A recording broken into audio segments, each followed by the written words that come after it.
akhirnya diangkat jadi duta hari ini? Ya, alhamdulillah belum lama ini, tepatnya mungkin di hari Senin, saya mendapatkan undangan dari Koarmada RI untuk bersilaturahmi. Di sana kita banyak berdiskusi dan ternyata akan ada kolaborasi yang akan dilakukan antara saya dan juga Angkatan Laut.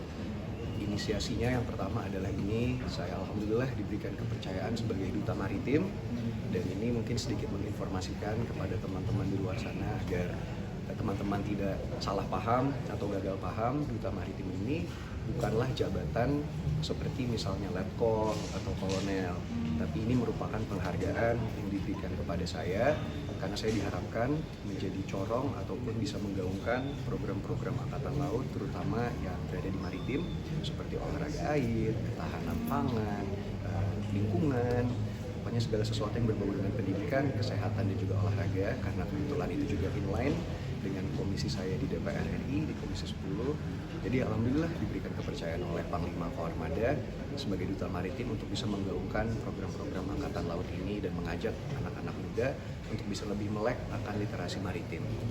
Program kedepannya apa mungkin? Yang pertama dan konkret kita lakukan saat ini ada di tanggal 21 Mas. Jadi insya Allah tanggal 21 ini kita akan ada kegiatan sosial di mana kita juga mengundang salah satu influencer yang sedang terkenal saat ini. Kalau tidak salah Chef Bonbon. Chef Bonbon akan membuat masakan yang dalam jumlah yang besar dan itu akan kita bagikan pada anak-anak berkebutuhan khusus. Juga di sana saya sebagai duta maritim akan mengajarkan mereka dengan hal yang saya bisa, seperti misalnya seni misalnya kita berakting ataupun bentuk seni lainnya, juga mengajarkan mereka bahasa Inggris dan baca tulis. Itu di mana kan nanti akan dilaksanakan tanggal 21? Akan ada di beberapa tempat, salah satunya mungkin di Kepulauan Seribu. Kita juga ada rencana ke Desa Nelayan, jadi akan ada beberapa aktivasi-aktivasi yang kita lakukan, termasuk ada salah satu kejutan buat teman-teman nanti. Berarti ada beberapa titik lokasi mungkin? Sejauh ini untuk di minggu depan sudah kita siapkan ada 3 ya, ada 3 giat untuk di hari Senin. Mungkin kakak kan dirokan menjadi duta maritim, lebih hektik gak sih? Apa mungkin ekstra hektik daripada Komisi 10? Alhamdulillah Mbak, kalau saya melihatnya mungkin Panglima Koarmada RI dan juga Angkatan Laut melihat kinerja saya di DPR RI selama ini seperti apa dan mungkin dianggap layak dan juga fit and proper untuk menjadi duta maritim. Jadi ya ini adalah tanggung jawab tambahan untuk saya, tentunya masih inline dengan passion saya juga, yaitu di pendidikan, di olahraga dan juga di kepemudaan. Jadi saya rasa ya saya harus lebih banyak effort dan waktu aja untuk pekerjaan. Hari ini sama keluarga sendiri. Betul. Oh, dan satu lagi, menjadi duta maritim ini sedikit informasikan ke teman-teman, mohon maaf saya potong Mbak, itu saya sifatnya sukarela dan tidak dibayar atau tidak digaji sama sekali oleh Angkatan Laut. Jadi kebanyakan teman-teman mungkin salah paham kan, ada dari negara membayar saya atau saya diberikan gaji, tapi ini tidak ada sama sekali. Saya secara sukarela menerima jabatan ini tanpa ada biaya apapun. Tapi pertimbangannya gimana sih? Pertimbangannya gimana sih Kak? Pertimbangannya adalah menurut saya ini menjadi salah satu tanggung jawab saya sebagai wakil rakyat.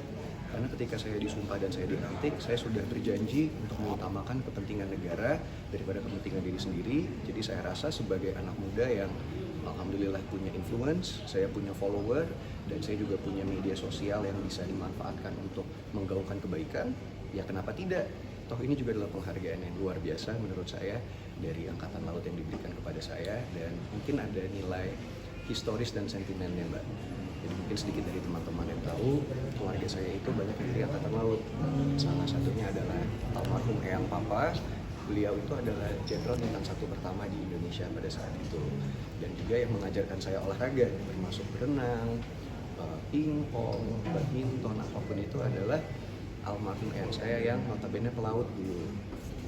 Kalau mungkin ini selain sejarah sendiri, duta maritim yang paling milenial nggak sih selain sejarah? Benar paling muda nggak sih? Saya juga baru tahu ternyata ini dalam sejarah baru pertama kali ada duta maritim.